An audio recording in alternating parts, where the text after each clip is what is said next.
तो हम सबको शिक्षा मिली है कसाई खानों में, भोग अधर्म है, भागवत धर्म नहीं है। जो श्रीमद् भागवत में नहीं है वो सब पढ़ाया जा रहा है। One becomes a gentleman not by the dress but by character.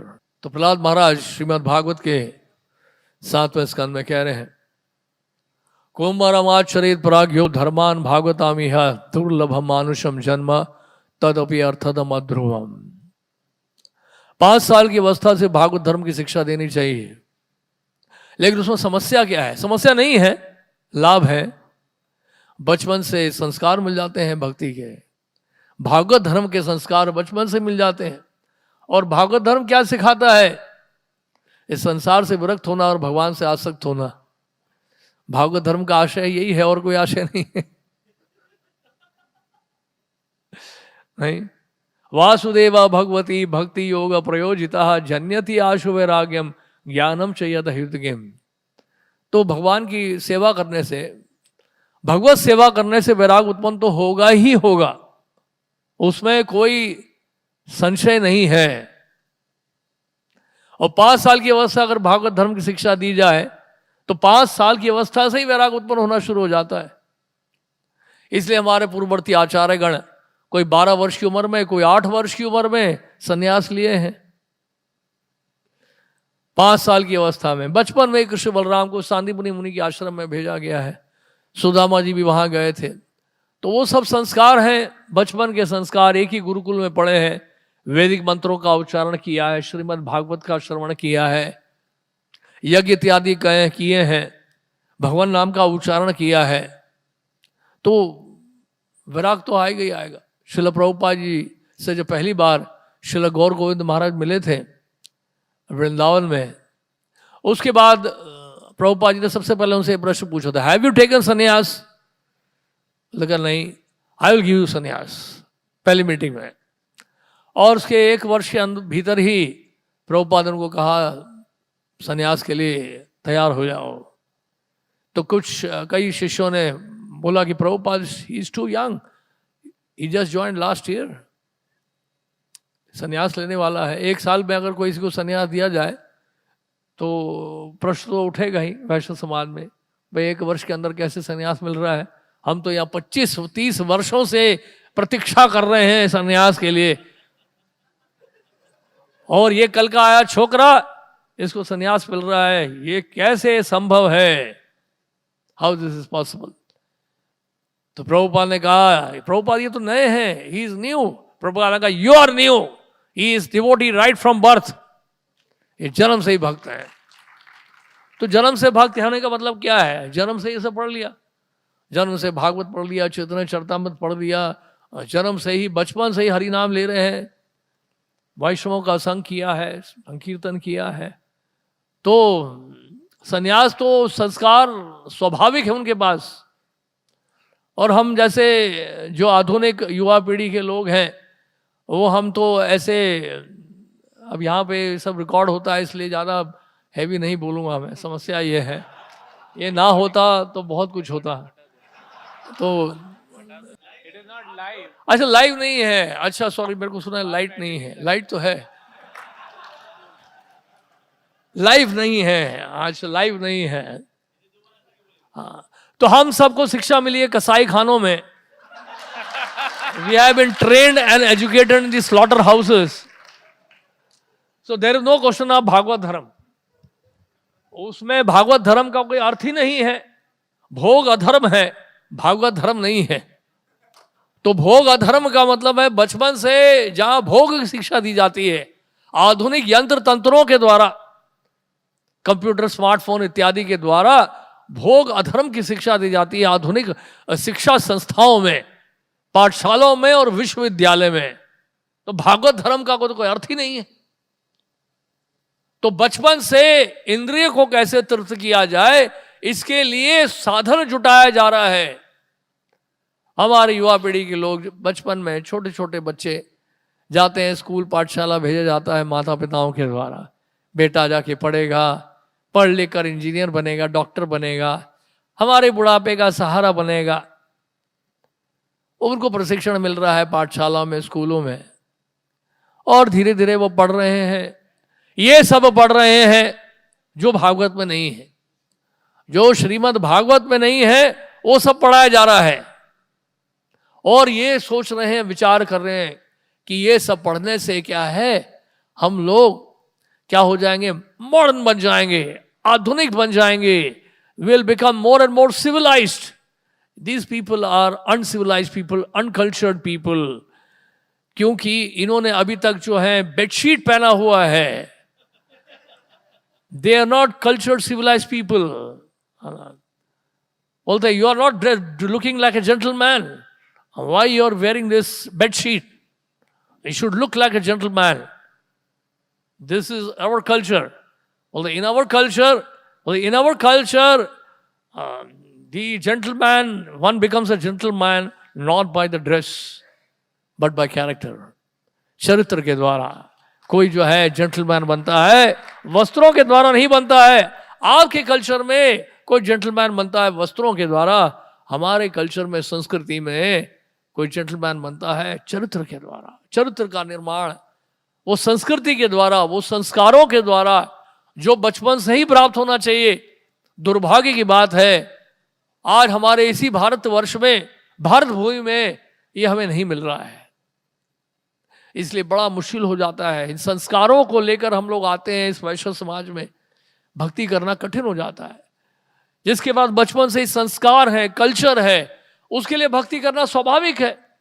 जो बचपन से ही नियमों का पालन कर रहा है, जिसके घर में कभी प्याज लहसुन बना ही नहीं, चाय कॉफी कभी किसी घर में पिया ही नहीं किसी ने, और वो संस्कार इतने मजबूत हैं, वो कभी किसी ने, उसके घर में कोई किसी ने मूवी देखा ही नहीं, कोई ढाबे में, कोई रेस्टोरेंट में गए नहीं। एक है हमारे, एक दो केसेस हैं हमारे मंदिर में भी हैं, जो कभी किसी ढाबे में नहीं गए, रेस्टोरेंट में नहीं गए, जो कभी 4 नियम तोड़े नहीं, घर में प्याज लहसुन तक नहीं खाया, चाय कॉफी तक नहीं पिया पूरे जीवन भर। उनके लिए तो भक्ति में आना बहुत स्वाभाविक हो जाता है। प्रातः काल जयपुर में जैसे राधा गोविंद देव जी का दर्शन करने लोग जाते हैं, उनके लिए स्वाभाविक है कि वो भक्ति को स्वीकार कर लें। वो कल्चर है, उनके पास कल्चर इम्प्लांटेड है, वो संस्कृति है, वो संस्कार उनके पास है। लेकिन हमारे संस्कार जो है बहुत ही खतरनाक है, बहुत ही संस्कार जो है हमारे बहुत ज्यादा खतरनाक हैं। और उन बुरे संस्कारों के कारण जो है, उस संस्कारों को मिटाने में ही पता नहीं बहुत समय लग जाता, बहुत समय लग जाता। और इस प्रकार के लोगों का सामना हमें करना पड़ता है, जो भक्तों को ही दोष दे रहे हैं। नारद जी जैसे महाभागवतों को शाप दिया जा रहा है प्रजापति दक्ष के द्वारा। बहुत बार भूल कर चुके हैं प्रजापति दक्ष। पहले तो महादेव को बहुत कुछ कह दिया पूर्व जन्म में, अब इस जन्म में नारद जी को नहीं छोड़ रहे हैं। तो देखिए, ये जो संस्कार हैं, अपराध करने के संस्कार जन्म जन्मांतर तक जो है स्थानांतरित होते रहते हैं। प्रजापति दक्ष ने या नारद जी को शाप दे दिया एक तरह से कि आप धूर्त व्यक्ति हो, यू आर अ रास्कल। दूसरों के साथ कैसे आचरण करना है, you do not know how to behave toward others. आप पूरी सृष्टि में, पूरे ब्रह्मांड में आप विचरण करते रहोगे, एक जगह टिक नहीं पाओगे। क्योंकि आपने क्या किया, एक जगह टिक कर क्या किया है, एक जगह रहकर क्या किया है। मेरे पुत्रों को भक्त बना दिया। मैंने उनको भेजा था तपस्या करने के लिए, गुरुकुल में जाके यज्ञ करेंगे, तपस्या करेंगे, अच्छे इंसान बनेंगे, फिर आकर राज्य का कार्यभार संभालेंगे। लेकिन आपने वहीं से वहीं कर दिया, वहां से वापस आए ही नहीं। ये तो शिक्षा के लिए गए थे, आपने दीक्षा भी दे दी उनको। उनको तो भक्ति में बिल्कुल स्थिर कर दिया आपने। हमने इसलिए तो नहीं भेजा था गुरुकुल में अपने बच्चों को। इसलिए गुरुकुल में भेजने से माता पिता बड़े डरते हैं। गुरुकुल में बचपन से वैराग सिखाया जाएगा, शास्त्रों का अध्ययन कराया जाएगा, और उसमें लिखा होगा कि आप ये शरीर नहीं हो, आत्मा हो। नहीं, न जायते म्रियते व कदाचिन अजो नित्यम शाश्वतम अयोम पुराणो न हन्यते न हन्य माने शरीरे। तो ये सब सिखाया जाएगा। भगवत गीता के श्लोकों का उच्चारण करेंगे हमारे बालक बच्चे, और बचपन से उनको ये सब समझ में आ जाएगा। तो फिर धन के प्रति आकर्षण खत्म, फिर ना धनम ना जन्म ना सुंदरीम कविताम व जगदीश गामे मम जन्मनी जन्मनीश्वरे भवतात भक्ति रहित की तो ही। बचपन से ही ये संस्कार मिल जाएंगे उनको। फिर ये धन कमाने की जो आशा है वो समाप्त हो जाएगी। ना ये व्यापारी बनेंगे, ना दुकानदार बनेंगे, ना इंजीनियर बनेंगे, ना डॉक्टर बनेंगे। हमारा घर कैसे चलेगा, परिवार कैसे चलेगा, ये समाज कैसे चलेगा, ये देश कैसे चलेगा? It's very very difficult. तो हम नहीं चाहते हमारे बच्चे जो है बिगड़ जाएं इन गुरुकुल में जाकर। We want to make them hard core karmis who can work like us, जो दिन रात गधे की तरह काम कर सके, सुबह से रात तक इंद्रियों के तर्पण में लग सके। उनका जीवन का एक ही आशय हो, कैसे धन कमाया जाए। आज मेरे पास इतना धन है, कल मेरे पास इतना धन होगा, हम अपनी योजनाओं के द्वारा देश में प्रगति करेंगे, समाज में प्रगति करेंगे, इमारतें बनाएंगे, फ्लाईओवर बनाएंगे, इंडस्ट्री बनाएंगे, बड़ी बड़ी गाड़ियां होंगी हमारे पास, बड़े बड़े महल होंगे। एक बहुत पुरानी मूवी का एक डायलॉग था, जानते हैं क्या? हमने भीख मांगी है, महल दान में दिए हैं। भीख क्या मांगी? हमने पाश्चात्य जगत की नकल की है। ये भीख ही है, ये भीख मांगी है हमने, पाश्चात्य जगत की नकल की है और दान दिया है लोगों को। हमने फ्लाईओवर बनाए हैं, बड़ी बड़ी सड़कें बनाई हैं, बड़ी बड़ी इमारतें बनाई हैं, बड़े बड़े स्कूल बनाए हैं, एयर कंडीशन स्कूल बनाए हैं। वैसी सारी कंडीशन है, उसमें एयर भी जोड़ दिया साथ में, कंडीशन के साथ एयर भी ज्यादा उसमें करंट कर दिया है, एयर कंडीशन कर दिया है।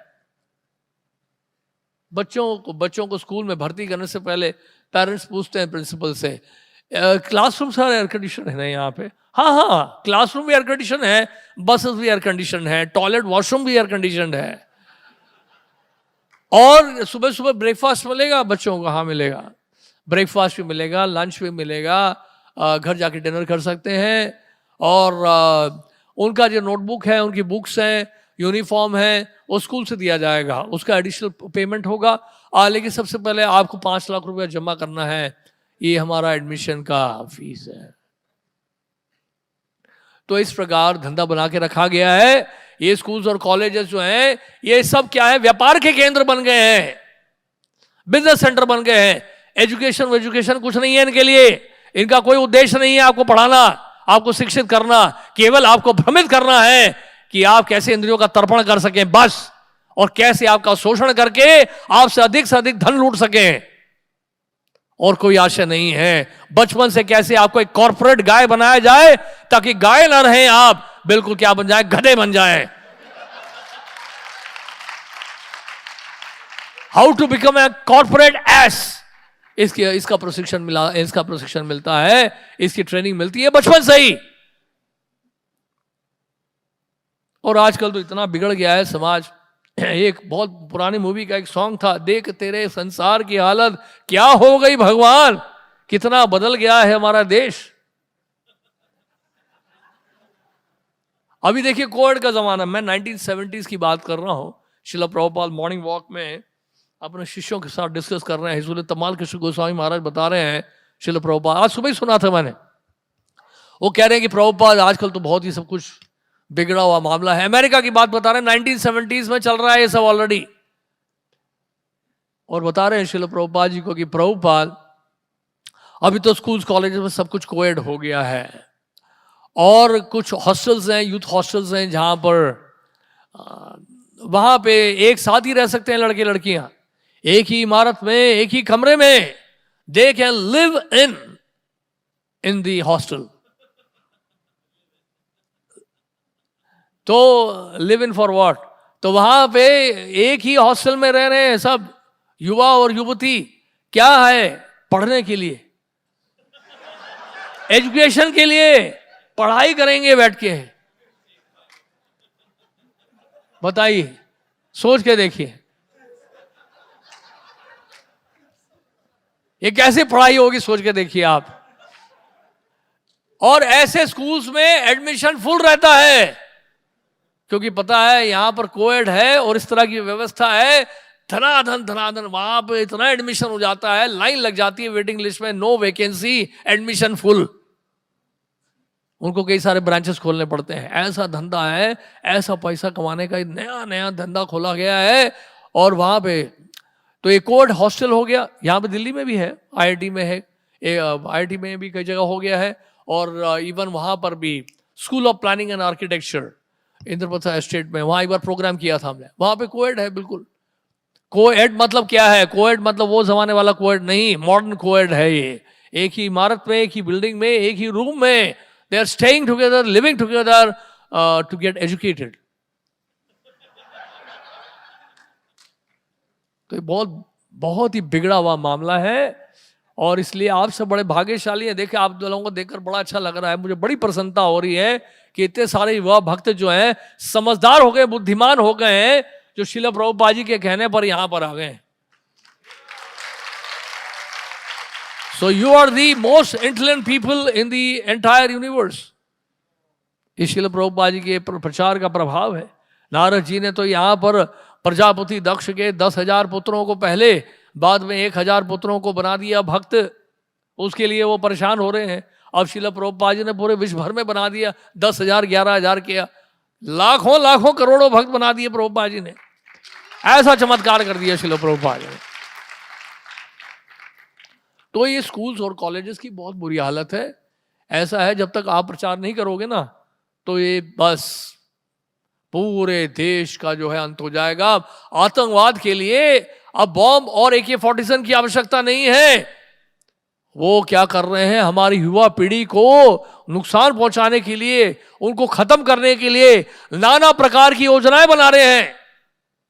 2,000 करोड़ हमने सुना था, सच मतलब सच्ची खबर है, पता नहीं, देखना पड़ेगा एक्चुअल फिगर क्या है। 2,000 करोड़ रुपया वर्थ ड्रग्स स्मगल हो रहा है इंडिया में, युवाओं को बिगाड़ने के लिए, उनको ड्रग्स देने के लिए स्कूल्स और कॉलेजेस में। हमने सुना था पंजाब के 75% युवा पीढ़ी स्टूडेंट्स हैं जो वो ड्रग्स ले रहे हैं हॉस्टल्स में। 1989 की बात है शायद, या उससे भी पहले होगा। दूरदर्शन DD एक ही था, एक DD1 एक ही 1 था और 2 नहीं था, वो एक ही था। हम लोग फिर भी भाग्यशाली हैं, हमें बिगड़ने का इतना मौका नहीं मिला। बिगड़े फिर भी थे हम, लेकिन इतना नहीं कि जितना आज बिगड़ रहे हैं, क्योंकि हफ्ते में एक ही दिन मूवी आती थी और एक ही कृषि कार्यक्रम एक आता था, जिसको देखते ही हम बंद कर देते थे, और खरपतवार इत्यादि की चर्चा होती थी उसमें। It was not only boring, it was horrible. So इस तरह से पूरा हफ्ता जो है खाली खाली सा रहता था। We used to wait for once a week on Sundays कोई मूवी आएगी, बस इतना ही कुछ एंटरटेनमेंट था, और कोई खास था नहीं। लेकिन अभी तो प्रत्येक क्षण प्रतिक्षण आस्वादन लोलुपस्य, अभी तो प्रत्येक क्षण आस्वादन कर सकते हैं आप इंद्र तृप्ति के लिए, इतना बुरा हाल है। तो कहाँ था मैं, है ड्रग्स की बात चल रही थी। तो हाँ, तो दूरदर्शन में एक खबर आई थी, उन्होंने पूरे इंडिया का एनालिसिस किया कि कहां पर सबसे ज्यादा नशा करने वाले कौन से शहर में है। दिल्ली, बंबई, कलकत्ता और चेन्नई, मद्रास था उसका नाम उस समय, नाम दिल्ली, कलकत्ता, बॉम्बे नाम था उस समय। बॉम्बे और मद्रास, इन 4 शहरों में सबसे अधिक नशा करने वाले कौन से शहर में हैं? पता कहां पर? दिल्ली में। और वो भी कहां पर? दिल्ली विश्वविद्यालय में। और वो भी कहां पर? नॉर्थ कैंपस में। अब याद है शायद 6 या 97 की बात होगी, मैं रामजस कॉलेज गया था किसी प्रोग्राम के लिए। रामजस कॉलेज नॉर्थ कैंपस में, उन दिनों नॉर्थ कैंपस में घूमते रहते थे हम। तो रामजस कॉलेज में गया, मैं एंटर किया जैसे ही, तो एक लड़की जो है लड़के से बोल रही है, और कल तो मुझे ड्रग्स मिला ही नहीं, इसलिए नींद की गोली खाकर ही मैं सो गई। ये तो मैंने अपने कानों से सुना था। मेरे को लगा कि ऐसे ही बातें हो रही हैं, रूमर हो सकता है न्यूज़ में जो आ रहा है, लेकिन दिस वाज लाइव एक्सपीरियंस। एक लड़की बोल रही है, शायद फर्स्ट ईयर या सेकेंड ईयर की होगी वो स्टूडेंट, और वो कह रही है अपने बॉयफ्रेंड को कि कल मुझे ड्रग्स नहीं मिला, इसलिए मैंने नींद की गोलियां ले ली। तो ड्रग्स इतना प्रेवलेंट हो गया है, और ड्रग्स लेने का मतलब है materially also you are dead, spiritually तो डेड है ही, मेटेरियली भी खत्म हो जाओगे। तो समझ लीजिए अगर इतनी बड़ी तादाद में युवा पीढ़ियों को ड्रग्स खिलाया जा रहा है और ड्रग्स ले रहे हैं, तो युवा पीढ़ी तो खत्म हो गई, क्योंकि देश का भविष्य तो युवा पीढ़ी है। तो कितना नुकसान हो रहा है हमारे पूरे युवा समाज का, आप इसका अंदाजा नहीं लगा सकते। और भारत जो है ये बहुत बड़ी खेती है युवाओं की। युवा पीढ़ी की तादाद यहां पर लगता है 35% आबादी जो है युवा पीढ़ियों की है भारत में।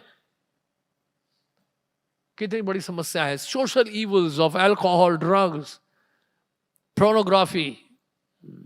गूगल वाले देखकर हंसते हैं, अमेरिका में बैठे हुए इंडियंस को देखकर उनको हंसी आती है कि पूरे विश्व भर में भारत ऐसा देश है जो सबसे ज्यादा पोर्नोग्राफी साइट्स विजिट करता है, और उसमें जो अधिक संख्या युवाओं की है।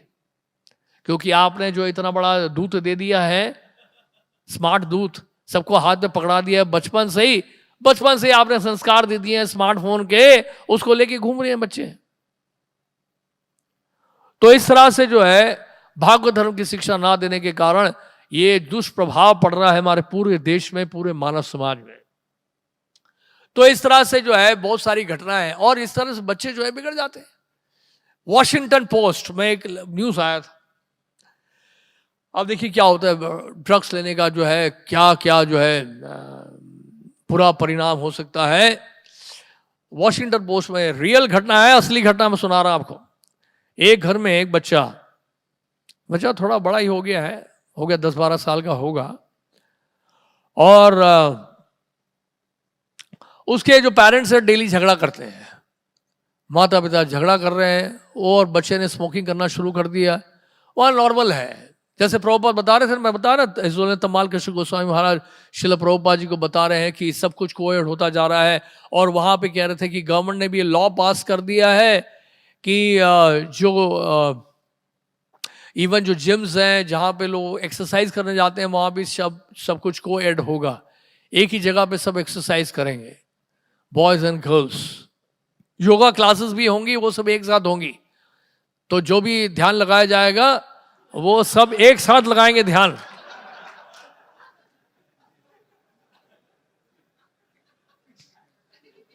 ध्यान लगाते लगाते सब स्मरण की अवस्था में पहुंच जाएंगे। तो पता नहीं कौन सा योगा सोसाइटी है ये। और बोलते आंखें आधी खुली होनी चाहिए, आपकी आंखें पूरी बंद नहीं होनी चाहिए, इस तरह से ध्यान लगाया जाएगा। तो इट्स अ वेरी वेरी मतलब क्या कहते हैं, बड़ा ही ऑकवर्ड सिचुएशन है ये। तो इस प्रकार जो है फिर योगा सोसाइटीज हैं, कोविड हो गया है, सब कुछ हो गया, प्रभुपाद से बता रहे हैं वो, कॉलेजेस, हॉस्टल्स, और इवन द वॉशरूम्स, टॉयलेट्स भी वो सब क्या है कि कोएड हो गए हैं। Coed toilets, not coed, there is no ed there, co toilets. तो टॉयलेट्स भी जो है सेम है, जहां मेल जाते हैं वहां फीमेल भी जाते हैं, जहां फीमेल जाती हैं वहां मेल भी जाते हैं। तो same washroom, same toilets, everything same. ये क्योंकि वुमेन्स लिबरेशन है, इक्वालिटी है, हम भेदभाव नहीं करते। भारत बहुत पिछड़ा देश है, वहां भेदभाव किया जाता है, माताओं को ऑल्टर में नहीं जाने देते हैं, जानते हैं आप। भारत में हम देखिए जाने दे रहे हैं। जो विदेशों में कितनी उन्नति हो रही है, हम सब आगे बढ़ गए हैं, कोई डिस्क्रिमिनेशन नहीं है, कोई भेदभाव नहीं है। फिर प्रभुपाद जी कह रहे हैं, प्रभुपाद को बता रहे हैं कि क्या कर रहे हैं इंग्लैंड में, स्कूल्स में, यूरोप में, अमेरिका में, कॉन्ट्रासेप्टिव पिल्स दे देते हैं स्टूडेंट्स को। 13-14 साल की उम्र में ही कॉन्ट्रासेप्टिव पिल्स स्कूल में मिल जाता है, स्कूल में देते हैं, दे आर गिवन। और पिल्स ले लेकर कई साल बीत जाते हैं, 20 साल 21 साल तक वो पिल्स लेती रहती है वो लड़की। उसके बाद वो अगर जन्म होगा, प्रभुपाद जी कह रहे हैं, वो कैसा जन्म होगा बच्चे का। This is the horrible situation. सोच के देखिए आप, पूरा जो है पशु समाज है, इट्स एनिमलिस्टिक सिविलाइजेशन। तो इस प्रकार हम तो बता रहे थे, वॉशिंगटन पोस्ट में जो आई थी खबर, न्यूयॉर्क की घटना है। तो वो लड़का बहुत परेशान था, क्योंकि इनके माता पिता रोज झगड़ा करते थे, एक दूसरे के ऊपर गुस्सा होते थे, क्रोधित होते थे। तो बच्चा बहुत परेशान हो गया। तो बच्चा जो है फिर वो चला गया कहीं और अपने फ्रेंड्स के यहाँ पर, और वहाँ मूवी देख ली, वायलेंस का सीन देखा, रेप का सीन देखा, वहाँ पे देखा कि किस तरह से ड्रग्स ले रहे हैं, सब देख रहा है मूवी में। वो बचपन में ये सब देख रहा है। 10-12 साल की उम्र है उस बालक की। उसमें रिवॉल्वर भी देखा, AK-47 भी देखा। उसको कहीं से बंदूक मिल गया, अपने फ्रेंड्स के घर से, फ्रेंड के घर से एक बंदूक मिल गया, एक रिवॉल्वर मिल गया। उसने कहा जिस तरह से मूवी में गोली चलाई गई है मैं भी गोली चलाऊंगा, और अगली बार मेरे पेरेंट्स ने झगड़ा किया आपस में तो ट्रिगर दबा दूंगा मैं। ट्रिगर ही तो दबाना है, बंदूक तो कभी पकड़ा नहीं था, ट्रिगर चलाने चले। तो फिर वो झगड़ा शुरू हो गया। एक दिन इतना भयानक झगड़ा हुआ, आतंक मच गया घर में। बालकनी के पास पहुंच गए हस्बैंड और wife, father and mother, fighting like cats and dogs. और वो झगड़ा कर रहे हैं, जोर जोर से चिल्ला रहे हैं, एक दूसरे को नोच रहे हैं। बच्चे को बड़ा गुस्सा आया, बच्चा भीतर गया, उसने बंदूक उठाया और ट्रिगर दबा दिया। गोली चल पड़ी, गोली चल पड़ी। लेकिन हुआ जानते हैं क्या? गोली ना पिता के ऊपर लगी ना माता के ऊपर लगी। एक व्यक्ति टॉप फ्लोर से जंप लगा रहा है सुसाइड करने के लिए। This is a real incident sir. Yes, ऊपर से कूदा, ऊपर से जैसे ही कूदा हवा में ही हो गई छुट्टी उसकी, नीचे पहुंचा ही नहीं। पहुंचा था मरने के बाद, तो वो हवा में ही हो गया, चमत्कार हो गया। अब कोर्ट में केस किया। हालांकि ये जुवेनाइल क्राइम था, बच्चों का केस। जुवेनाइल होता है बच्चों के लिए, जो जेल है उसको जुवेनाइल कहते हैं ना। तो लेकिन क्वेश्चन ये उठा, जज कंफ्यूज हो गया, ये मर्डर का केस है या सुसाइड का केस है।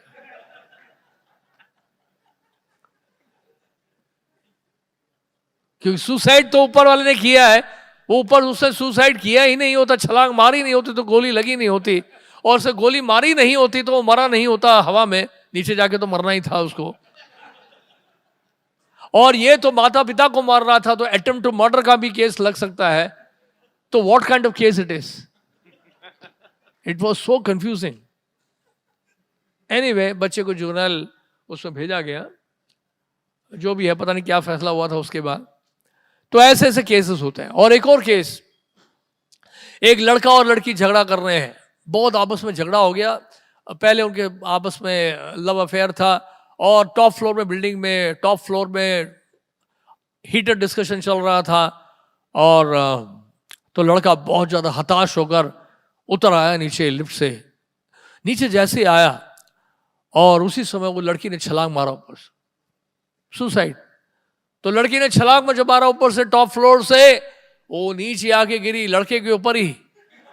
लड़का नीचे निकल रहा था लिफ्ट से, तो वो तो लिफ्ट से उतर रहा था, वो भी तेजी से नीचे उतर रहा है, और लड़की भी बड़ी तेजी से और तेजी से नीचे उतरी, और उतर के वो लड़के के ऊपर ही आके गिरी। सामने से एक ट्रक आया, दोनों को ही मार के चला गया वो। तो भी बहुत बड़ा कंफ्यूजन था, भैया ये जो है एक्सीडेंट है या फिर सुसाइड का केस है। तो इस तरह की घटनाएं होती हैं अमेरिका में। ये वॉशिंगटन पोस्ट में आया था, रियल घटनाएं बता रहे हैं आपको। तो इस तरह से जो है युवा पीढ़ी जो है वो बहुत ज़्यादा जो है गलत रास्ते पे चल रही है। और आप जैसे युवा प्रचारक अगर प्रचार नहीं करेंगे तो इस देश का, पूरे विश्व का सत्यानाश हो जाएगा, और हो रहा है, बिल्कुल हो रहा है। शिला प्रभुपाद जी की देखिए क्या कृपा है। प्रभुपाद जी के आंदोलन में ऐसे ऐसे युवा भक्त जो है शामिल हुए, जो आज पूरे विश्व भर में इतने बड़े बड़े प्रचारक मिल रहे हैं, बन गए हैं। शिला प्रभुपाद जी के जो यहाँ पर वक्तव्य को सत्य कर रहे हैं, बोल रहे नारद जी ने, जो नारद जी को शाप मिला, प्रभुपाद जी ने शाप को स्वीकार किया। प्रभुपाद चाहते थे कि उनके शिष्य भी इस शाप को स्वीकार करें, और प्रभुपाद जी के शिष्यों ने ऐसा किया है। गिरिराज स्वामी महाराज जब जुहू टेम्पल के प्रेसिडेंट बने थे, उनकी उम्र केवल 18 वर्ष की थी। He was only 18 years old. उनके पिता बहुत बड़े शायद बिजनेसमैन थे, एडवोकेट थे। एंड तो वो ब्लैंक चेक लेके आए थे प्रभुपाद जी को बोल रहे थे कि आपको जितना अमाउंट भरना है भर लो, please give my son back. उन्होंने कहा नो प्रॉब्लम, अगर he wants to go back he can go. तो चेक तो ले ही लिया। उन्होंने कहा कि अब चेक भी ले लिया उन्होंने, और साथ में उन्होंने कहा कि आप ऐसा करिए, मुझे भी दे दिया है और आप ये चेक भी दे दीजिए, मैं तो यहीं रहना चाहता हूं, I don't want to go back, I want to stay with Prabhupada. कितना बड़ा सैक्रिफाइस था इनका, प्रभुपाद से क्या अटैचमेंट था इन भक्तों का, such a deep attachment they had. Even हमारे जो महाराज गोपाल कृष्ण गोस्वामी महाराज की का विवाह करना चाह रहे थे, उनके पेरेंट्स आए थे, प्रभुपाद से बोले थे हम ले जाना आज चाहते हैं इनको। उन्होंने कहा no, I want to stay with Prabhupada. छोटी छोटी उम्र में 19 साल के जय पताका स्वामी महाराज 19 साल की उम्र पर प्रभुपाद जी की शरण में आ गए। उनके प्रेसिडेंट ने एक दिन बोला कि आप शादी कर लो। प्रभुपाद जी के पास गए, उन्होंने कहा कि Prabhupada, my president is saying that I should get married, why he saying like that, I will give you संन्यास। और 21 साल की उम्र में प्रभुपाद ने संन्यास दे दिया उनको। 21 साल की उम्र में संन्यास, बताइए। चैतन्य महाप्रभु 24 साल की उम्र में संन्यास दिए, पहले ही ले लिया संन्यास। देख लीजिए चमत्कार, देखिए आप प्रभुपाद जी का। ऐसे ऐसे युवा पीढ़ी, युवक लोग जो है प्रभुपाद जी के आंदोलन में शामिल हुए, चमत्कार हो गया है। Young people. प्रभुपाद जी की सबसे बड़ी विशेषता क्या है, हमारी संस्था में हमसे कई लोग पूछते हैं कि आपकी संस्था में इतने सारे यंगस्टर्स कैसे हैं। सामान्य रूप से जो धर्मशालाओं में, मठों में वृद्ध लोग बैठे होते हैं और उसमें कोई कथा चल रही होती है जिसका श्रोताओं से कोई विशेष संबंध नहीं होता। वो कथा जो है श्रोताओं को समझ में नहीं आती है और श्रोता ना समझना चाहते हैं, बस वो कथा में बैठना चाहते हैं। वो भी उनका एक सौभाग्य है, कुछ तो सुन रहे हैं, हरी कथा सुन ही रहे हैं। तो लेकिन देयर इज नो प्रीचिंग, प्रचार नहीं है। प्रभुपाद जी तो देखिए महाभागवत हैं। प्रभुपाद जी देखिए, जैसे श्रील भक्ति सिद्धांत से ठाकुर ने बोला, मैं तो आया था श्रील रूप गोस्वामी की शिक्षाओं को प्रस्तुत करने के लिए, जो अनेक ग्रंथों में दिया है, भक्ति रसामृत सिंधु, उज्जवल नीलमणि, इन शिक्षाओं को प्रस्तुत करने के लिए मैं आया था। लेकिन मेरा पूरा जीवन तो मायावाद के जंगल को काटने में ही बीत गया, ऐसा उन्होंने कहा। जब उन्होंने देखा समाज की परिस्थिति ऐसी है और ऐसे ऐसे लोग हैं, भाई इनको क्या पता रस तत्व के बारे में, ये तो इंसान ही नहीं है, ये तो अभी पशु है। पहले इंसान तो बनाओ, पहले मैं इनको बताओ तो सही है पशु है, सबसे पहले इनको पता ही नहीं कि पशु है। इसलिए प्रभुपाद जी ने बेसिक से शुरू किया। Prabhupada ji king of knowledge book में लिख रहे हैं कि अगर शिक्षक जो है ABCD पढ़ा रहा है, इसका मतलब ये नहीं केवल वो ABCD जानता है। इसलिए सिखाने वाला व्यक्ति बहुत सरल भाषा में समझा सकता है ताकि श्रोता जो है उसको स्वीकार कर ले, समझ ले। इसलिए यूथ प्रीचिंग की एक बहुत बड़ी कला है। प्रभुपाद ने कहा, I have given everything in my books, you should know how to present it. मैंने अपने ग्रंथों में, पुस्तकों में सबको दे दिया है, आपको पता होना चाहिए कि उसको प्रस्तुत करते हैं आप सरल भाषा में, ताकि आज की युवा पीढ़ी भी उसको समझ सके, उसको स्वीकार कर सके। तो श्रील प्रभुपाद जी की सरलता और प्रचार की उनकी दक्षता के कारण जो है इतने सारे युवा भक्त, युवा लोग जुड़ गए प्रभुपाद जी से। चमत्कार है, एक वृद्ध व्यक्ति से प्रभावित हो रहे हैं इतने सारे युवा लोग, वो भी American boys and girls Srila Prabhupada ji के पास आ रहे हैं और उनके सामने नृत्य कर रहे हैं। प्रभुपाद ने कहा, न मेरे पास तलवार थी, न मेरे पास धन था, ये मेरे पास क्यों आ रहे थे जानते हैं? क्योंकि कृष्ण सर्वाकर्षक है। इसलिए 70 साल का वृद्ध व्यक्ति युवा पीढ़ी के लोगों को आकर्षित कर रहा है। कितना बड़ा चमत्कार है, देखिए आप। भौतिक जगत में बिल्कुल उल्टा होता है, जैसे ही कोई वृद्ध होने लगता है सब उससे दूर भागते हैं। भागते नहीं भागते। अगर आप कृष्ण भक्ति में ना आते तो आप सभी लोग दूर भागते। आपकी संतानें, आपके पोते शायद घूम रहे होते आसपास, छोटे मोटे, या पिल्ले आसपास घूम रहे होते, लेकिन आपके जो सुपुत्र हैं, संतानें हैं, वो आपसे कोसों मील दूर भागते। और उनकी जो पत्नियां हैं वो कान भर रही होती, बोल रही होती कि ये जो है आपके पिता खांसते रहते हैं, बीमारियां लगी हुई उनको, हमारे बच्चे बीमार हो जाएंगे, हमें कहीं और जाके रहना है। आज समस्या क्या है? जैसे ही कोई भक्त बनने लगता है, घर में सब बहुत बेचारे दुखी होते हैं, स्वाभाविक है उनके लिए दुखी होना, उनके लिए नेचुरल है। लेकिन वो कहते हैं बेटा हमारे बुढ़ापे में हमारा कौन सहारा बनेगा, हमारा कौन देख रेख करेगा, बुढ़ापे की लाठी तो तुम ही हो ना बेटा, तुम्हें हमें छोड़ के चले गए, देखो हमारे पांव काम नहीं कर रहे हैं, हमारा शरीर साथ नहीं दे रहा है। ठीक है आप भक्त बन गए हो, लेकिन माता पिता की सेवा करना भी तो बहुत बड़ी बात है। देखिए इसमें एक बात है, समझने की बात है, हालांकि भौतिक दृष्टि से बिल्कुल वो सही कह रहे हैं, अगर मटेरियल एंगल से होता तो ये तो बहुत बड़ा पाप है, उसके लिए नरक जाना निश्चित है। जो भी संतानें माता पिता को कष्ट दे रही हैं, जो भी संतानें माता पिता को छोड़कर भाग रही हैं, गैर जिम्मेदार बन रही हैं, उनको दुत्कार रही हैं, वो सब नरक जाने की तैयारी कर रहे हैं, निश्चित है। केवल भागवत धर्म ही है, केवल भगवान श्री कृष्ण की शरण में जाने से ही हमें जो है क्या मिलता है, ये छूट मिल रही है, अन्यथा कोई छूट नहीं है। भगवान ने गीता में बोल दिया ना, हमें सर्वधर्मान परित्यज्य एकम शरणम व्रज अहम त्वाम सर्व पापेभ्यो मोक्षयिष्यामि मा शुचा, डरो मत, मैं तुम्हें सभी पापों से मुक्त कर दूंगा, सभी धर्मों को त्याग करके मेरी शरण में आओ। तो निश्चित रूप से ऐसे माता पिता की सेवा होनी चाहिए, लेकिन होता नहीं है। ऐसी सी घटनाएं आपको क्या बताएं, सुनने में रोना आता है। एक ओल्ड एज होम की घटना है, नया नया विवाह हुआ, माता पिता वृद्ध होने लगे, लड़के ने क्या किया, अपनी माता को, पिता का देहांत हो गया, माता को वृद्धाश्रम भेज दिया। वृद्धाश्रम में भेज के वो सब कुछ भूल गया, वो अपने बिजनेस में लग गया। जब भी माता फोन करती, बेटा बोलता कि मैं मीटिंग में हूं, दोबारा फोन करती, बेटा बोलता मैं अभी जा रहा हूं अब्रॉड, रात की फ्लाइट है, एयरपोर्ट के रास्ते में हूं। माता फोन करती, बेटा बोलता कि मैं अभी सो रहा हूं, कल सुबह बात करूंगा। माता फोन करती रहती, बेटा टालता रहता। माता ने फोन करना बंद कर दिया। बाहर की दुनिया में ये हो रहा है। मैं इसलिए बात बता रहा हूं कि कह रहे हैं ना कि भाई आपको बुढ़ापे का सहारा बनना चाहिए। सहारा कौन बन रहा है बाहर? कोई सहारा नहीं बन रहा है। सब माता पिताओं को छोड़कर आप जाइए दक्षिण दिल्ली में, कितने बड़े बड़े घर हैं, वो घर सब खाली पड़े हुए हैं। एक बूढ़ा बूढ़ी जो है घूम रहे घर के अंदर, बाहर एक कुत्ता बांध के रखा हुआ है, और बेटे का कोई अमेरिका में है, कोई यूरोप में है।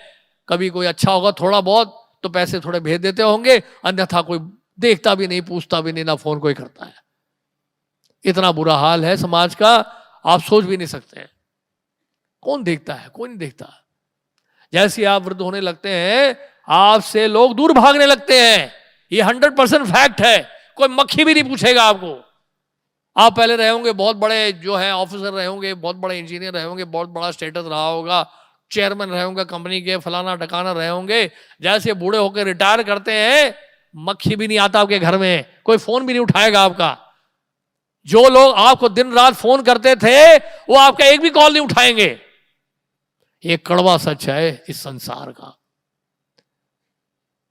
तो ऐसा समय बीत गया, और उसके बाद फिर ओल्ड एज होम से एक बार फोन आया लड़के को, आपकी माता का अंतिम समय आ गया है, वो कभी भी प्राण त्याग सकती हैं, आप आके एक बार मिल लीजिए, और जो काफी दिनों का पैसा खर्चा बनानी जो इतना भी लगा है हमारा, उसका भी पेमेंट आपने अभी तक किया नहीं, बहुत सारे बिल्स पेंडिंग है आपके।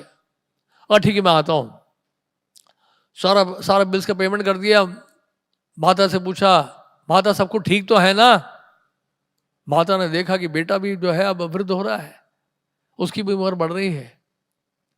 उन्होंने कहा बेटे ने पूछा माता से, माता आपको कुछ चाहिए? आपको किसी चीज की आवश्यकता है? उन्होंने कहा हाँ बेटा एक काम करो, यहाँ पे एक फ्रिज लगा दो, एक एसी लगा लो, एक गद्दा भी पुराना हो गया, नया गद्दा बिछा लो, और बेड लगा दो, नीचे मेरे को लेटने में दिक्कत हो रही है, और एक अटेंडेंट भी रख देना, और ये जो वॉशरूम है ना, टॉयलेट जो है अब चेंज कर दो, वेस्टर्न टॉयलेट बना दो, मुझसे नीचे नहीं बैठा जाता है। कुछ दवाइयों की व्यवस्था भी कर देना। तो बहुत सारी चीजें पूछ ली। उन्होंने कहा माता आपने पहले क्यों नहीं बताया? अरे पहले मैं कहां से बताती, आप तो फोन उठाते नहीं थे। ठीक है, सारी व्यवस्था हो जाएगी। लेकिन आप इतनी सारी मांगे कर रहे हैं, वो भी अंतिम समय में, ये मुझे समझ में नहीं आ रहा है। तो माता ने कहा, बेटा अगला नंबर आपका है। मुझे पता है कि आप भी इधर ही आने वाले हो और मैं नहीं चाहते कि आपको किसी प्रकार की दिक्कत हो, इसलिए सारी व्यवस्था मैं पहले से ही करा रही हूं। यह हालत है। एक बहुत बड़े उद्योगपति जिन्होंने अपना बिजनेस ट्रांसफर किया, दिल्ली के थे, बहुत बड़े बिजनेसमैन, उन्होंने अपने बेटे को सारा बिजनेस दे दिया। अगले दिन हमारे एक भक्त मिलने गए थे, उनसे मिलने के लिए, उनके लड़के से मिलने के लिए, दुख प्रकट करने के लिए हमारे एक भक्त गए थे मिलने के लिए। और वहां जब घर में पहुंचे, सिक्योरिटी गार्ड से मिले। सिक्योरिटी गार्ड से पूछा, साहब है अंदर, उनसे मिलना है। क्या हुआ? अंदर तो ऐसा लग रहा है कोई पार्टी चल रही है। उन्होंने कहा, क्या बताएं साहब, कल हमारे चेयरमैन साहब की मृत्यु हुई है और आज ये पार्टी कर रहे हैं, सब लोग ड्रिंक कर रहे हैं। एक दिन हुआ नहीं वहां पे पार्टी चल रही है और ड्रिंक कर रहे हैं। बोले क्यों ड्रिंक कर रहे हैं? वो कहते हैं कि हम सब कुछ भूलना चाहते हैं, हम नहीं चाहते हैं इस प्रकार का दुख मनाना, we want to be normal. तो ये सब हो रहा है समाज में। देखिए, कहने का मतलब ये है कितना भयावह दृश्य है ये। अगर हम लोग भक्ति में नहीं आए होते, कृष्ण भावना भावित नहीं हो रहे होते, तो सोच के देख लिए हमारा नरक जाना तो निश्चित था, साथ में हमारा भविष्य कितना अंधकार में था, कैसे कैसे दुर्दशा का सामना करना पड़ता हम सबको। सोच के देखिए, प्रभुपाद जी ने हमें बचा लिया। प्रभुपाद जी को धन्यवाद दीजिए आपसे मिलकर। श्रील प्रभुपाद की जय। प्रभुपाद जी ने आपको हरिनाम पढ़ा दिया, धोती कुर्ता बनवा दिया, माथे पर तिलक लगवा दिया, आपको इतने बढ़िया संस्कार दे दिया, बढ़िया प्रसादम दे दिया, भागवत दे दिया, श्रीमद् भागवत, भगवत गीता दे दी आपको, इतने सारे ग्रंथ दे दिए, इतने सारे मंदिर दे दिए प्रभुपाद जी ने। आपको इस अनमोल धन का पूरा लाभ उठाना चाहिए हम सबको। तो इस प्रकार जो है, कहने का मतलब यह है कि नारद जी को जो शाप मिला है, इस शाप का पूरा लाभ हमें उठाना चाहिए प्रचार के कार्य को और डबल करके। नहीं तो क्या होगा, बहुत दुर्दशा होने वाली है, बहुत दुर्दशा होने वाली है। हमें टॉपिक दिया गया डबल इट करके, डबल इट। आप उसको बोले डबल करें, यूथ प्रीचिंग को डबल करें। जनरली मैं तो यूज करता हूं उसको बुक्स के लिए, प्रभुपाद ने तो बुक्स के लिए कहा था, लेकिन अच्छा है सबके लिए कहा जाए तो अच्छा ही है, एक तरह से उसमें कोई नुकसान नहीं है। नाउ डबल इट, तो डबल आप करिए। कैसे डबल करेंगे आप टारगेट्स ले लीजिए। देखिए, एक बार क्या, यूथ प्रीचिंग थोड़ा ठंडा हो गया था, हमारे महाराज ने हमें पर्सनली बताया। महाराज ने एक दिन बुलाया, महाराज ने कहा यूथ प्रीचिंग बड़ा स्लो डाउन हो गया है। महाराज ने कहा मेरे पास अगर एक ही सेवा हो ना यूथ प्रीचिंग की, तो रोज मैं एक भक्त बनाऊंगा। उनका कहना है मैं रोज एक भक्त बनाऊं। इस तरह का टारगेट अगर लेके बैठ जाए कि भैया महीने में मुझे इतने लोगों को जोड़ना है, इतने भक्त बनाने हैं, और जब तक इतने भक्त नहीं बनेंगे मैं शाम का प्रसाद नहीं लूंगा। सुबह का भी हो सकता है, लेकिन कम से कम शाम का कर लीजिए निश्चित। सुबह प्रसाद लेके आप जा सकते हैं ना, शाम तक ना बने तो शाम को मत लीजिए। तो वीकली टारगेट लीजिए, मंथली टारगेट लीजिए, एनुअल टारगेट लीजिए। टारगेट्स पे रिजल्ट ओरिएंटेड हमें होना पड़ेगा। आया राम गया राम नहीं चलेगा काम। हमें पूरा सर्वे करना चाहिए, हमारे एरियाज में कितने कॉलेजेस हैं, कितने स्कूल्स हैं। आप मानेंगे नहीं, गुड़गांव की बात बताता हूं मैं आपको। हम एक इंडस्ट्रियलिस्ट से मिलने गए थे। उन्होंने कहा मैं तो बेटे से बड़ा परेशान हूं, आजकल तो प्राइवेट स्कूल्स में भी बच्चे भी ड्रग्स ले रहे हैं। प्राइवेट स्कूल्स गुड़गांव में बच्चे ड्रग्स ले रहे हैं। लंच टाइम में कोई ना कोई आके सप्लाई करता है गेट के पास आकर। तो उस व्यक्ति ने कहा कि मैं तो अपने बेटे से बड़ा परेशान हूं। एक बार हमारे घर में गेस्ट आए थे, मैंने बेटे से कहा बेटा अंकल आए, आके मिल लो। उन्होंने कहा ओके डैड मैं आ रहा हूं, अभी मूवी चल रही है ना नेटफ्लिक्स में, नेटफ्लिक्स मूवी चल रही है, वो मूवी का लास्ट सीन है, वो देख कर ही मैं आऊंगा। रात के 10:30 11 बज गए, मूवी देख रहा बेचारा नहीं है। और तो मैंने अपने बेटे को कहा बेटा पीना ही है तो सिगरेट पी लेना, ड्रग्स मत लेना बेटा। कितनी अच्छी बात बोली। मतलब डैड जो है, उनके डैड जो हैं, वो डैड पता नहीं डैड डेड है या क्या है, डैड उनके इतने हताश, इतने परेशान है, बच्चे से कह रहे हैं बेटा अगर पीना है तो सिगरेट पी लेना, लेकिन कृपा करके ड्रग्स मत लेना। ये हालत है, सोच के देखिए स्कूल्स की हालत है, बच्चों की जो स्कूल में पढ़ रहे हैं, स्टूडेंट्स जो बच्चे जो स्कूल में पढ़ रहे हैं वो स्मोक कर रहे हैं, वो ड्रग्स ले रहे हैं। एक स्कूल है पंजाबी बाग में, पंजाबी बाग के पश्चिम बिहार में एक स्कूल है, 11वीं क्लास का विद्यार्थी वॉशरूम में खड़ा हुआ था, टॉयलेट में कहीं तो वॉशरूम में था, लड़खड़ा रहा था, ऐसे झूम रहा था, उसके हाथ में वाटर बॉटल था। तो टीचर ने देख लिया, टीचर को शक हुआ ये क्या ऐसे से झूम रहा है, क्योंकि टीचर को एक्सपीरियंस है। Teacher she was an experience lady, वो समझ देख के पहचान गई कि दिस बॉय ड्रंक। जिसने खुद पिया होगा उसको तो एक्सपीरियंस होगा ना दूसरे का भी। तो वो लाओ बॉटल, क्या है बॉटल के अंदर, बॉटल का ढक्कन खोला, जानते क्या था? पानी नहीं था, पानी जैसा रंग था पर था वोडका। वो लड़का वोडका पी रहा है, 11वीं क्लास का स्टूडेंट, स्कूल के अंदर, पब्लिक स्कूल है। माता पिता सोच रहे हैं बच्चा पढ़ने गया है, खूब डोनेशन दिया है हमने, हमारे बेटे को जो है अच्छी पढ़ाई हो रही है वहां पे, खूब अच्छा एजुकेशन मिलेगा उसको। एक बस के अंदर टीचर्स भी जा रहे हैं, स्टूडेंट्स भी जा रहे हैं, एक लड़का और लड़की 11वीं क्लास के होंगे, पीछे जो है फिजिकल चल रहा है, उनके बीच में फिजिकल कनेक्शन चल रहा है। और टीचर ने देख लिया, टीचर ने डांटा, उस लड़के को डांटा, what nonsense you are doing, stop it. वो लड़का बेचारा डर गया, पीछे हट गया। उसने अब जाके फादर को कंप्लेंट कर दिया। फादर जो है स्कूल के बहुत बड़े डोनर हैं, वो ट्रस्टी हैं स्कूल के, बहुत बड़ा डोनेशन दिया उन्होंने स्कूल को बनाने के लिए। उसका कॉल आ गया प्रिंसिपल को, आपके स्कूल में आपके टीचर को तमीज सिखाओ, मेरे बेटे के साथ इस तरह से बर्ताव हुआ है, उसको डांटा गया है, उसको आप सस्पेंड करिए। तो प्रिंसिपल बेचारा मजबूर हो गया, टीचर को सस्पेंड करना पड़ा, क्योंकि वो टीचर ने बच्चे को सुधारने की कोशिश की। टीचर जीवन भर के लिए चुप हो गई। अब उसने कहा कि मैं क्यों बोलूं किसको, मैं अपना मुंह क्यों खराब करूं, जिसको करना है जो करने दो। तो सोच के देखिए ये हालत है हमारे स्कूल्स में और कॉलेजेस में। तो इसलिए बता रहे थे टारगेट्स लेना पड़ेगा हमें। तो ये टारगेट्स लेना बहुत जरूरी है। अगर हम टारगेट्स नहीं लेंगे तो इस तरह से जिस तरह से हो रहा है ये स्कूल्स और कॉलेजेस में, इसकी मात्रा बढ़ती जा रही है। आजकल भक्त बनाना बड़ा मुश्किल हो गया है, बहुत टफ हो गया है। आप एक सेशन देते हो, डिवाइस करते हो, यूथ प्रोग्राम करते हो, फेस्टिवल भी कर लेते हो, जैसे ही फेस्टिवल से बाहर निकलते हैं फोन हाथ में।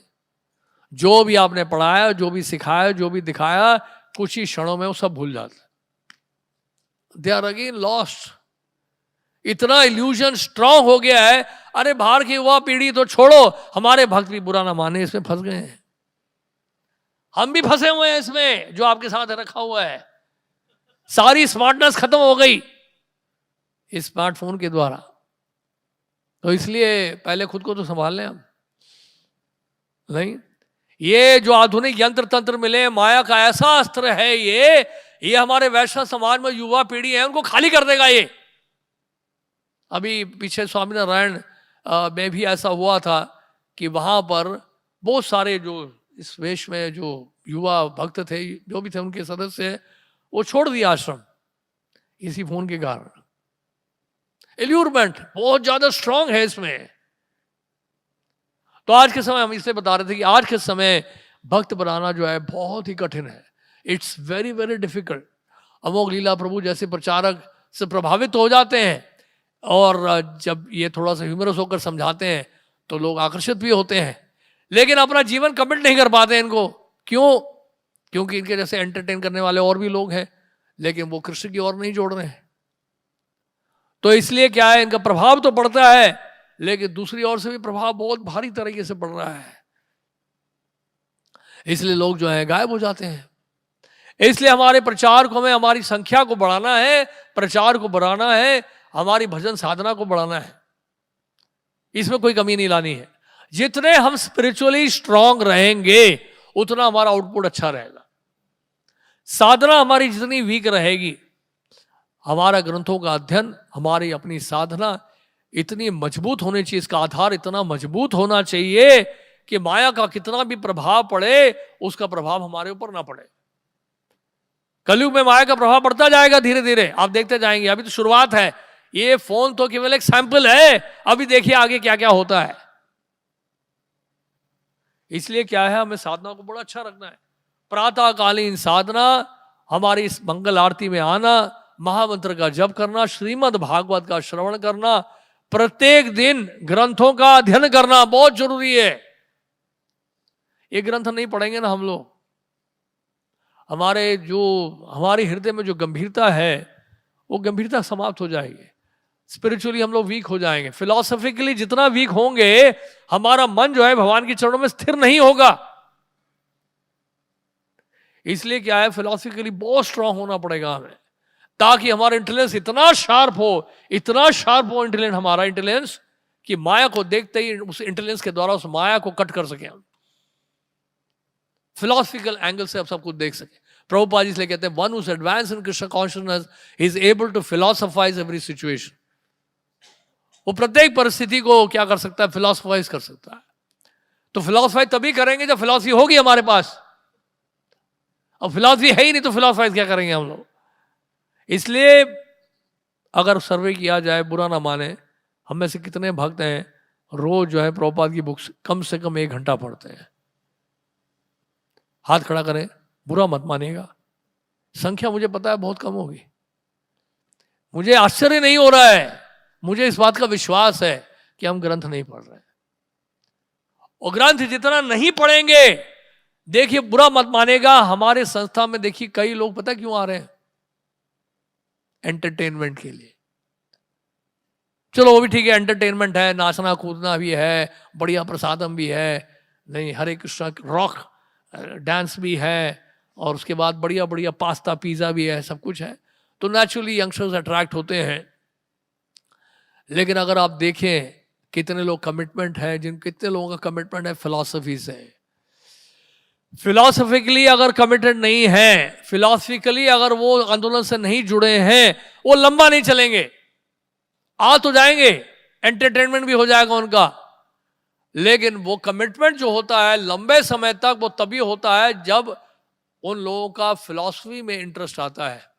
एक तरफ श्रीमद् भागवत हम है, दूसरी तरफ फोन है, किस में जाएगा आपका आकर्षण? आप फिलॉसफी को छोड़ के फोन में लगे रहोगे। तो मेरा आपसे रिक्वेस्ट है, अगर हम नहीं पढ़ेंगे तो लड़ेंगे, और माया से नहीं लड़ पाएंगे हम।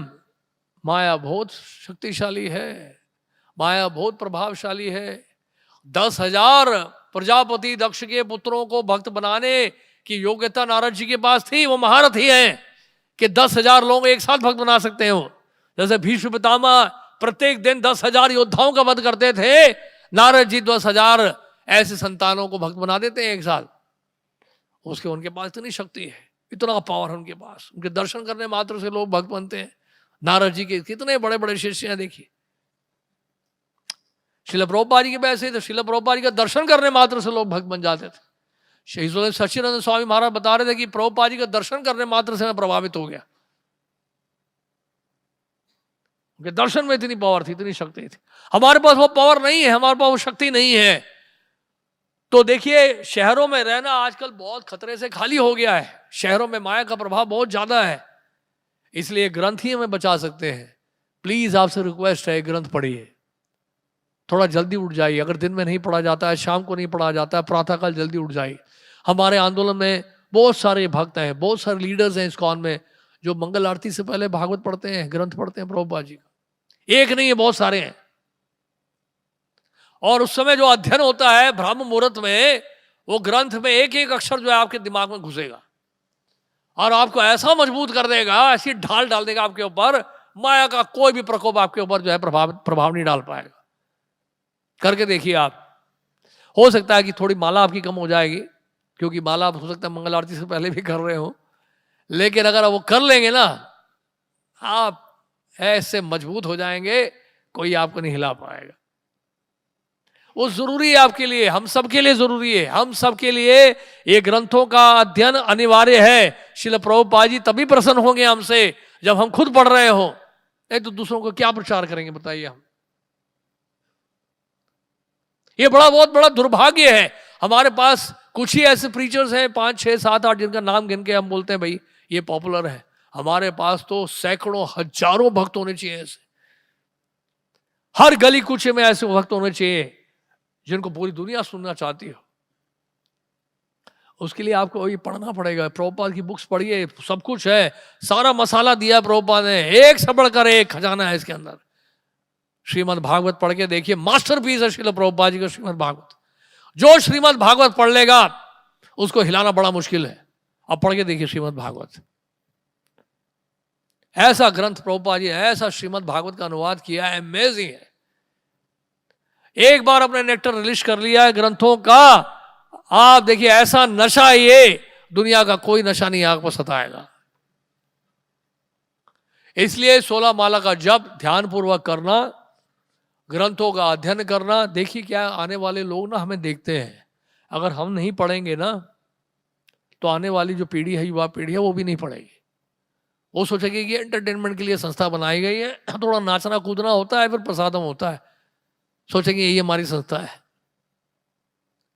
है कि नहीं। लोग ऐसा ले लेंगे, हमें बहुत चीपली ले लेंगे। फिर वो ऐसी हमारी संस्था नहीं है। हमारी संस्था में श्रील जी गोस्वामी जैसे स्कॉलर रहे हैं, श्रील रूप गोस्वामी जैसे स्कॉलर रहे हैं, इतने महान आचार्य। आप देखिए सारे जितने भी आचार्य हैं वो सब स्कॉलर्स ही रहे हैं, बड़े बड़े स्कॉलर्स। एक भी एक ऐसा आचार्य बताओ जिन्होंने जो गोष्ठान भी रहे हैं, जिन्होंने शास्त्रों का अध्ययन ना किया, बताओ एक भी शायद ऐसा आचार्य हो। वॉल्यूम्स ऑफ वॉल्यूम्स लिखे हैं, ग्रंथ लिखे हैं, लेकिन दुर्भाग्य है कि हम उसको पढ़ नहीं रहे हैं। मैं इसलिए कह रहा हूं कि प्रीचिंग से बहुत इंटीमेटली कनेक्टेड है पढ़ना, ग्रंथों को पढ़ना, अपने आप को मजबूत बनाए रखना। तो आपको जब टेस्ट मिलेगा, फिलॉसफिकली आपको टेस्ट मिलेगा। क्योंकि देखिए क्या है, चैतन्य शिक्षामृत में ठाकुर भक्तिविनोद लिखा है, चैतन्य शिक्षामृत में भक्तिविनोद ठाकुर लिख रहे हैं कि जब तक भाव की अवस्था में ना पहुंच जाए, इनके ग्रंथों का अध्ययन करते रहना चाहिए। जब तक भगवत प्रेम जागृत ना हो जाए, कहने का मतलब है शास्त्र और आप में जब तक भेद ना हो, शास्त्रों को जब तक आपने घोल के ना पी लिया हो, शास्त्रों को जब तक आपने पूरा रियलाइज ना किया हो, तब तक इन शास्त्रों का इनपुट डेली बेसिस में लेते रहना चाहिए, नहीं तो फिसलने की पूरी संभावना है। प्लीज आप सबसे रिक्वेस्ट है, इसको बहुत गंभीरता से लीजिए। यूथ प्रीचिंग जो है बहुत स्वीट है, और यूथ प्रीचिंग में एक अलग ही नेक्टर है, प्रचार करने का एक अलग ही आनंद है इसमें, युवाओं के बीच में प्रचार करना। लेकिन अगर आपके पास फिलॉसफी होगी, आपकी साधना मजबूत होगी, तब तो और भी आनंद आएगा आपको, तब तो और भी आनंद आएगा आपको। तो इसलिए हम बहुत ज़्यादा टेक्नोलॉजी पे डिपेंड ना करें, हमें डिपेंड करना चाहिए हमारी प्योरिटी के ऊपर, हमारी पवित्रता के ऊपर, हमारी साधना के ऊपर। प्रिंसिपल्स को जितना हम लोग स्ट्रांगली फॉलो करेंगे, जितना हम साधना में मजबूत रहेंगे, जितना रेगुलरली इन ग्रंथों का अध्ययन करेंगे, हम जो भी बोलेंगे ना उसका प्रभाव पड़ेगा।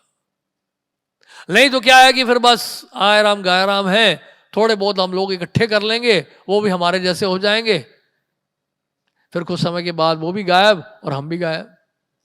तो प्लीज आपसे रिक्वेस्ट है, और इस आंदोलन को मजबूत करने के लिए, युवा के बीच में प्रचार करने के लिए, यूथ प्रीचिंग को और स्ट्रांग बनाने के लिए हम अपने यूथ फोर्स को बढ़ाएं, यूथ प्रीचर्स को बढ़ाएं, प्रीचर्स की संख्या बढ़ाएं, ये तो सबसे ज़रूरी है। और बेस का कंसेप्ट बड़ा अच्छा है, यूथ हॉस्टल जितने खोले जाएं उतना अच्छा है। और देखिए यूथ प्रीचिंग में सबसे सिंपल सा फॉर्मूला है, हमें जो हमारे पास जो युवा भक्त आते हैं, यंगस्टर्स आते हैं, उनको टाइम देना पड़ता है। जितना अधिक हम समय देंगे उनको, उतनी जल्दी भक्त बनेंगे। और कोई स्ट्रैटेजी नहीं है इसमें, आप जितना टाइम दोगे उतनी जल्दी भक्त बनेंगे।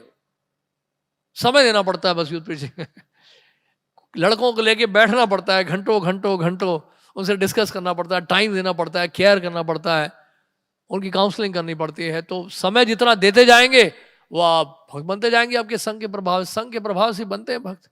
नारद जी ने इतना बढ़िया संघ दिया तो सब बन गए भक्त।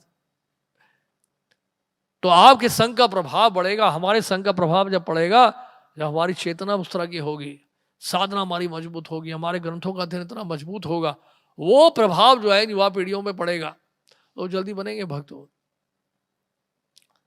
तो ये कहते मैं ये विराम देता हूं और आप सबसे रिक्वेस्ट है कि प्रभुपाद जी ने इस तरह से चमत्कार किया, जिस तरह से कितने सारे युवकों ने विश्व स्तर में शिल प्रभुपाद जी को समर्पित किया, और प्रभुपाद ने इन युवाओं के माध्यम से पूरे विश्व में प्रचार किया है। यंगस्टर्स, गर्ग मुनि प्रभु ये थे ना, क्या नाम था उनका, ब्रह्मानंद स्वामी, तो उनकी मदर भी आई थी। तो प्रभुपाद जी कह रहे थे कि कुछ आप डोनेट भी करिए। प्रभुपाद ने कहा उनसे, उनका कि स्वामी जी मैंने आपने 2 संतानों को तो डोनेट कर दिया, और क्या डोनेट करूं मैं। जानते हैं कि जब वो आए थे तो प्रभुपाद को प्रणाम करने वाले थे। प्रभुपाद ने कहा पहले अपने मदर को प्रणाम करो आप सबसे पहले। सो कहने का मतलब ये है कि ऐसे ऐसे जो युवा भक्तों ने प्रभुपाद जी के लिए जीवन दिया, जो इतने समर्पित हो गए शिला प्रभुपाद जी के लिए, और उन युवाओं के कारण जो है पूरे संसार भर में प्रचार हो गया। कितना बड़ा त्याग है देगा, कितना बड़ा समर्पण है हम सबका। यंग एज में आप ये सब कर सकते हैं। यंग एज में देखिए कि आपके पास शारीरिक क्षमता है, आपके पास ऊर्जा है, भाग दौड़ आप कर सकते हैं। नहीं, याद रखिएगा हमेशा के लिए हम यूथ नहीं रहेंगे। इसलिए क्या करना है, आगे हमें सक्सेशन प्लानिंग करनी है और युवाओं को जोड़ना है, क्योंकि मैं हमेशा यूथ प्रीचर नहीं रहूंगा, कल मुझे भूत प्रीचर भी बनना पड़ेगा। यूथ प्रीचर से भूत प्रीचर भी बनना पड़ेगा मुझे। इसलिए क्या है, मुझे और भी युवाओं को जोड़ना है। युवाओं को जितना जोड़ते जाएंगे वो युवा आपके बिहाफ में कार्य करते जाएंगे, तभी आंदोलन आगे बढ़ सकता है। ये जो यूथ प्रीचिंग है हमारे पूरे आंदोलन का क्या है, बेसिकली रीढ़ की हड्डी है ये, इट्स स्पाइन। तो इसको मजबूत रखना बहुत जरूरी है। इसलिए यूथ प्रीचिंग के हम लोग प्लान्स बनाएं, डबल करने की कोशिश करें, टारगेट्स लें, weekly target, monthly target, annual target, ये सब टारगेट्स लेके कार्य करें कि आज के दिन मुझे इतने युवाओं से मिलना है। जैसे हम क्या करते हैं बुक डिस्ट्रीब्यूशन में, एक स्ट्रैटेजी हमारी क्या, बहुत सिंपल सी स्ट्रैटेजी है। हम ये बोलते ही हैं कि कितना प्लेज कर रहे हैं, 1000 बुक्स कर रहे हैं, 2000 बुक्स कर रहे हैं, ये प्लेज तो कराते ही हैं, लेकिन साथ में उनको एक और जो है प्लेज कराते हैं, क्या कि रोज आप कम से कम 50 लोगों से जरूर मिलोगे जिनसे प्रभुपाद की बुक्स के बारे में बात करोगे।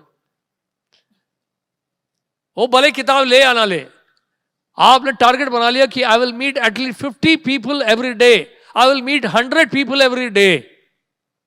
उसी तरह से टारगेट बना लीजिए, I will meet at least 50 boys every day, 100 boys a week, 200 boys a month. ये टारगेट बना के चलिए, फिर देखिए आप चमत्कार। आपको इतने सारे युवा मिलेंगे, बोले कि यार मेरा टारगेट पूरा हुआ ही नहीं, इसका मतलब उन्हें कोई प्रीचिंग किया ही नहीं।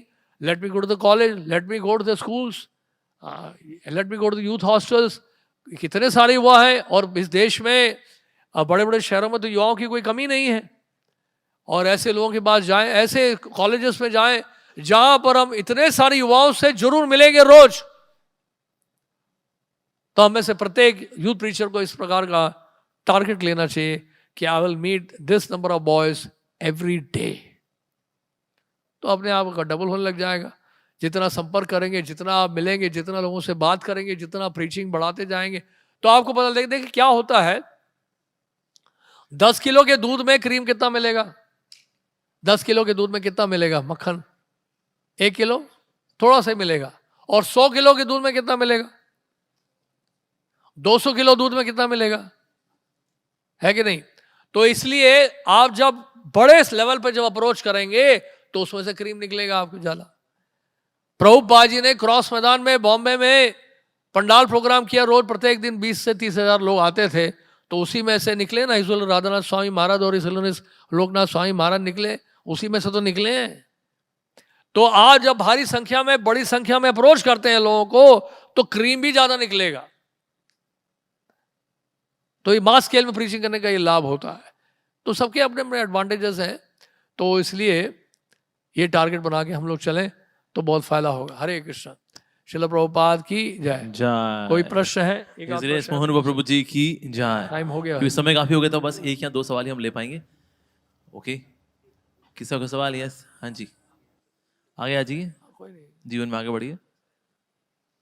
हरे कृष्ण प्रभु जी। हरे कृष्ण। जैसे कि आपने समझाया कि आजकल का जो यूथ है बहुत सेंस ग्रेटिफिकेशन कर रहा है, इंद्रिय तृप्ति कर रहा है। मेरा प्रश्न ये है कि प्रभु जी, भगवान परम भोक्ता है, कृष्ण है जो सुप्रीम एंजॉयर, और हम कृष्ण के अंश है, तो वो भोग करने की टेंडेंसी हमें भी तो होगी ना, तो भोग करना स्वाभाविक है, इसमें गलत क्या है, मैं पूछना चाहूंगा। मतलब पिता का जो क्वालिटी है बच्चे में भी है ही है ना, तो पिता जब सुप्रीम एंजॉयर, तो हम थोड़े से एंजॉय तो कर ही सकते हैं, पत्नी कर बंगला सकते हैं, कार। भगवान को भोग लगाकर प्रसाद के रूप में ले सकते हैं। You can enjoy by serving the Lord, by offering the food to the Lord, then you can accept the prasad of the Lord. इस तरह से एंजॉय कर सकते हैं, बिना भोग लगाए एंजॉय नहीं कर सकते। आप समझ रहे हैं? You have to pay the electricity bill and then enjoy. आप बिजली का बिल तो चुका नहीं रहे, बोलते बिजली चाहिए मुझे, आई विल एंजॉय, तो लाइन कट जाएगा ना। ये लास्ट क्वेश्चन। प्रभुपाद जी के समय ऐसा था कि प्रसाद लेते बराबर सब बुक डिस्ट्रीब्यूशन चले जाते थे और शाम तक कीर्तन या बुक डिस्ट्रीब्यूशन करते थे और वापस आते थे। लेकिन अभी के समय जितने भी आश्रम हमने अभी तक देखा है, उसमें ज़्यादा करके ज़्यादा कुछ सेवा रहता नहीं है, तो दोपहर को सो जाते हैं मैक्सिमम। तो इसी के कारण नहीं क्या, शायद काफ़ी सारा प्रॉब्लम हो रहा है। अगर रनिंग अगर रहते तो शायद प्रॉब्लम नहीं होता।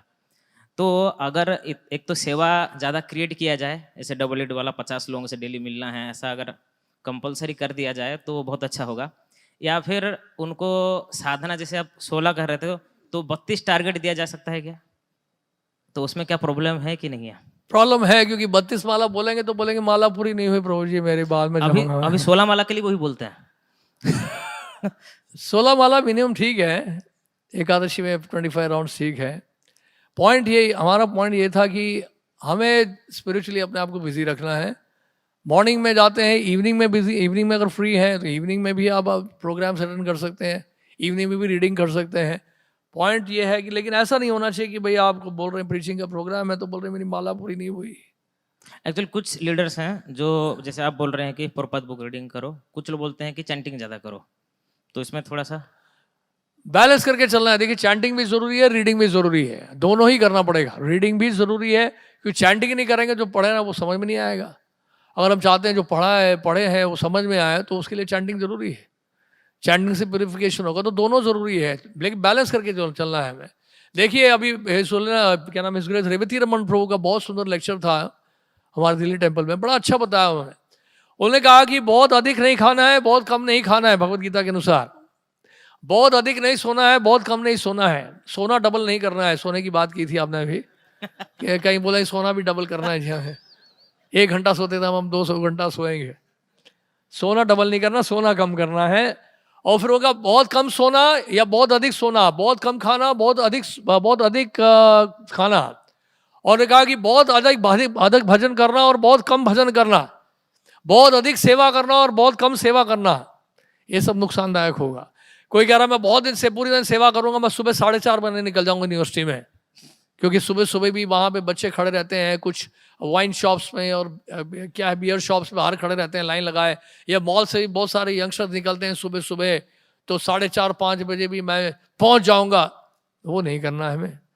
4:30 से जो 9 का प्रोग्राम है वो हमारे लिए है, वो हमारे लिए है, श्रील प्रभुपाद जी ने हमें दिया है, उसमें समझौता हमें कॉम्प्रोमाइज़ नहीं करना चाहिए। अनलेस अनटिल बहुत एक्सेप्शनल केसेस हैं, कोई बहुत ज़रूरी प्रीचिंग प्रोग्राम आ जाता है एक्सेप्शनल केसेस में, but it should not be regular practice. तो कहने का मतलब है सेवाएं भी इतनी नहीं होनी चाहिए कि भजन ही खत्म हो जाए हमारा, और भजन भी इतना नहीं होना चाहिए कि हम जो हमारा प्रीचिंग मिशन है सोसाइटी का, या प्रभुपाद जी ने जो हमें योजनाएं दी हैं, मिशनरी एक्टिविटीज़ दी हैं, उसमें भी जो है क्या हो जाए, फिर उसमें भी जो है फिर स्लो डाउन हो जाए कि हम माला ही कर रहे हैं पूरे दिन, भैया हाँ हमारा प्रीचिंग है, ये प्रीचिंग है जी, हमें देखकर लोग माला करना शुरू कर देंगे इसलिए मैं माला कर रहा हूँ। तो वो भी नहीं करना है हमें। तो हमें पूरा बैलेंस बना के चलना है, संतुलन बना के रखना है। ना बहुत अधिक खाना है, ना बहुत कम खाना है, ना बहुत अधिक सोना है, ना कम सोना है, बहुत अधिक भजन नहीं करना है, बहुत कम भजन नहीं करना, बहुत अधिक सेवा नहीं करनी है, बहुत कम भी सेवा नहीं करनी है। We have to be regulated, हमें सब कुछ बैलेंस करके चलना है। देन विल बी पक्का, अदरवाइज क्या है कि फिर तो हमारी गाड़ी नहीं चलेगी तो फिर प्रचार कौन करेगा फिर। 2022 का स्टैटिस्टिक्स मैं पढ़ के सुना रहा हूं आपको। 60% यूथ है इंडिया में, 23% यूथ जो है ड्रग्स लेते हैं, 15% माइनर जो है वो ड्रग्स ले रहे हैं, और दिल्ली के बारे में बताया जा रहा है 60% माइनर स्कूल जो जा रहे हैं बच्चे वो ड्रग्स ले रहे हैं दिल्ली के अंदर। 80% स्ट्रीट किड्स बेगर्स हैं जो दिल्ली में ड्रग्स ले रहे हैं 80%। 90% Indian children experience some kind of sex pleasure before the reach the age of 18। 90% Indian बच्चे। 82% किड्स हैं वो मोबाइल से एडिक्टेड हैं। 82% बच्चे मोबाइल से एडिक्टेड हैं। In 2020, number of people live in old age home is increased by 25% in India.